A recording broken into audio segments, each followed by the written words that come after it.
ఆయన ఇచ్చిన వాటిని బట్టి కాకుండా ఈ ఇచ్చిన ఈ ఇల్లేముంది, ఈ భూమి ఏముంది, ఎప్పుడైనా కాలిపోయేది.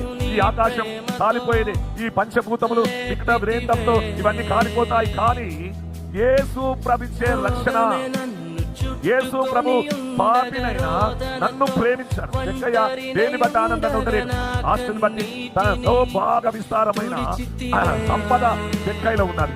కానీ ఎప్పుడు ఎరుకో పట్టడానికి యేసు ప్రభు వస్తాడని విన్నాడు, ఆ జక్కయ్యకి ఏమొచ్చిందంటే యేసును చూడాలని ఆశ.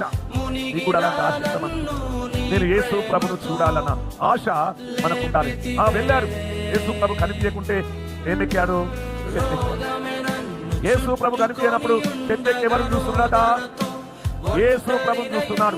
చెక్కయ్య త్వరగా దిగిరమ్ము, నేడు నీ ఇంటికి రక్షణ వచ్చిందనగానే చెక్కయ్యకి ఏం కలిగిందంటే గొప్ప సంతోషం. చెక్కయ్యకు గొప్ప సంతోషం. దేని బట్టి సంతోషించాడు? నా ఇంట్లో మస్తు బంగారం ఉన్నది, అది సంతోషించలేదు. భూములున్నాయి, జాగాలున్నాయి, ఆస్తులున్నాయి, సకల సౌకర్యాలు ఉన్నాయని ఆనందించలేదు. కానీ యేసు ప్రభు వారు నన్ను ప్రేమించారు. యేసు ప్రభుని బట్టి జక్కయ్యకు సంతోషం. జక్కయ్య నేడు నీ ఇంటికి రక్షణ వచ్చిందనగానే సంతోషం.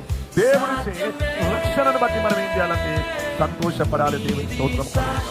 హల్లెలూయా.